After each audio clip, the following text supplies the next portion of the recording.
Welcome to the DNA Advantage podcast, where you can learn facts about your DNA that can help you live a healthier, longer life, doing all the activities you dream of doing.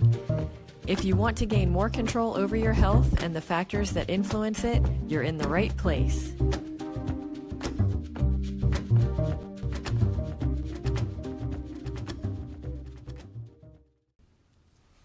Hi, this is Lisa Witherow. Thank you so much for joining me.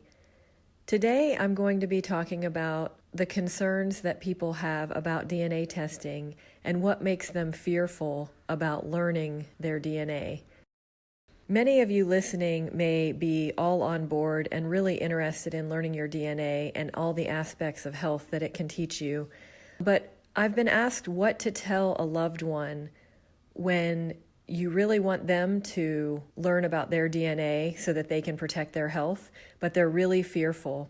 And it's really interesting because I've had this question come up multiple times, and even through some other experiences, I've had the topic come up. So I think it's important to address.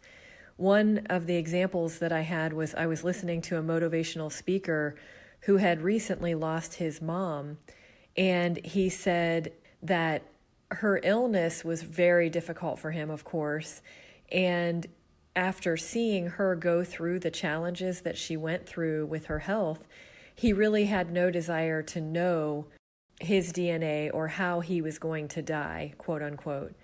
And he's such an intelligent, purposeful individual who's very grounded in what matters to him. And it was very difficult to hear him say that, because I know what you can learn from your DNA and how if someone does have a predisposition for illness, there are actions you can take before it ever strikes that could completely shift your trajectory. So that was one example. And another example, I had a client referral, and this referral was adopted. So he didn't know any of his family history at all. And it was something that he had just recently been challenged because of an illness in his family, that he was questioning, maybe I should know my DNA history. Maybe I should learn about my relatives and my family history. But he really was resistant because he did not want to know any diseases that were in his heritage. The difficulty with that, again, is for his child's sake, he did take action and he did learn about his relatives. And luckily, because of the DNA movement online and all of the ancestry programs that are out there, he was able to very quickly learn who his parents were, which was fantastic. But then to take it the next step further is to learn about their health history, even if they haven't done a DNA test. If he can learn about diseases or conditions or symptoms that they've experienced and maybe other children have experienced, so he has half sisters or half brothers, possibly, he could look at all of those experiences and render some information that would be very helpful for his child, or potentially helpful. You know, it's not always a predictor, but it gives us clues. And there's never going to be, in my opinion and in my research, there's never a conclusive outcome when you're looking at DNA testing. You're never looking at it and saying, this is how you're going to die. Honestly, that has been asked of me multiple times over the last 3 years. And so many people will say some variation of, I don't want to learn how I'm going to die. And what I try to explain to people is, it does not teach you or tell you anything about how you're going to die. It tells you how you need to live so that you can make the decisions that actually enable you to support your body in the way that it needs to be supported and avoid the symptom management scenarios that we have all the time. So if someone has migraines on a regular basis, or sleeplessness, or digestive issues. Those are three very common examples. And people typically just manage symptoms. So they take a pill, or they will possibly take herbs or some sort of supplement to help manage and get by, but not necessarily know if that's what their body truly needs. There aren't conclusions that you can make and say, I know for a fact that my body needs zero point 0.8 milligrams of melatonin in order to sleep.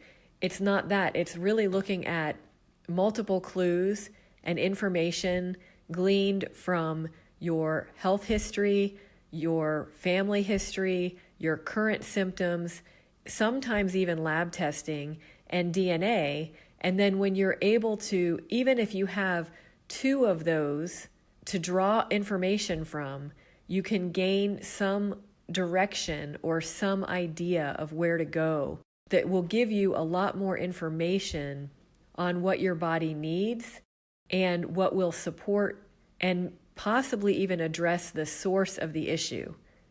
DNA testing will give you a clearer view of what your source of issue could be.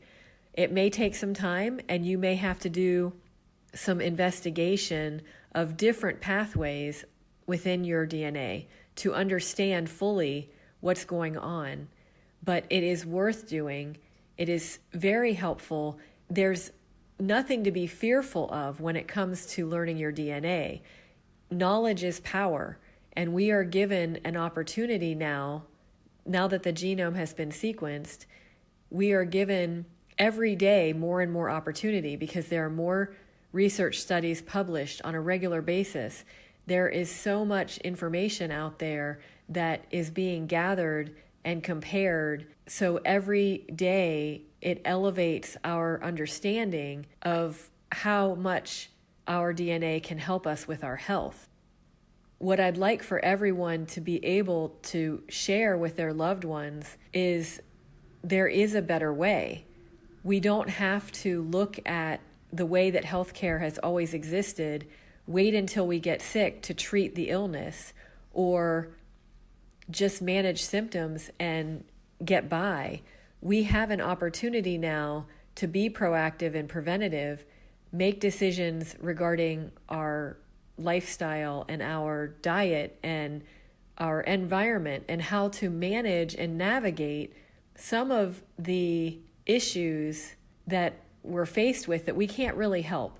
So as an example, when it comes to the environment, there are some things we can influence, like the personal care items that we use, the chemicals that we use to clean our houses, the makeup that we use, all of the different personal care, even deodorant and antiperspirants and things like that. Those are things that when we know our DNA, we can recognize what is more of a risk or what presents more of a risk to our system for us versus anyone else. Some people can go through life and use products off the shelf that have no special qualities, and they won't get sick from it because their body detoxifies properly, or their body doesn't hold on to heavy metals, or they have a very strong constitution when it comes to digestion. But there are other people, and the majority of people, that are less fortunate than that. And we do have issues with those functions, or at least it's a reduced level of functionality for some of those, or in some cases, all of those. So if you don't detoxify well, you don't digest your food well, and you don't eliminate heavy metals properly, that is presentation for a perfect storm when it comes to a health crisis. So those are the things that I believe we need to be focused on, rather than the fear of finding out something about our DNA that may look like a risk factor. I don't even equate, when we do a review of DNA, the topic of disease may come up only as a byproduct of discussing what a nutrient actually does for the body and what it will help you avoid. I don't ever look at DNA and say, oh, well, you have this risk factor, 40% greater risk factor for this particular disease because of this DNA SNP. Because I don't really believe that we don't live in isolation like that, nor do our genes function in isolation like that. So it's really important that we recognize that, and that we look at the method and the approach of analyzing our DNA in the way that's going to serve us best. So if looking at a report or looking at the disease risk is what is helpful to your relative or you, then that's the way to go. You can certainly find that. I just really look at leveraging what we can learn about our DNA that will help us live better lives before we get sick and avoid those types of issues. Another point of fear that has been brought to my attention is just the fear that there's not enough knowledge out there about DNA, that it's ever changing, and that it's not a static science. So they want to wait until there's more validity, or that there are more scientific studies out there.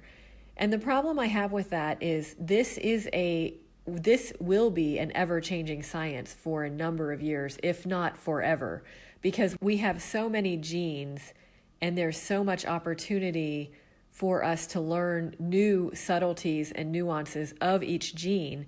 And then within each gene, we have the potential for multiple SNPs. So we could have thousands of SNPs, and some of them may not have an effect on health, and others may have a dramatic effect on health. So we need to learn now, and this is our opportunity to really take control and at least leverage what we can find out about our bodies now and really live the best lives possible. I hope this helps you share information and calm any fears that your loved ones may have about DNA testing. If you'd like to learn more about DNA testing, I do have a quick start guide to your DNA discovery that could be very helpful for you or your loved ones. And that's available on my Facebook page, which is The DNA Advantage. Thank you so much, and I hope you join me next time on the DNA Advantage podcast.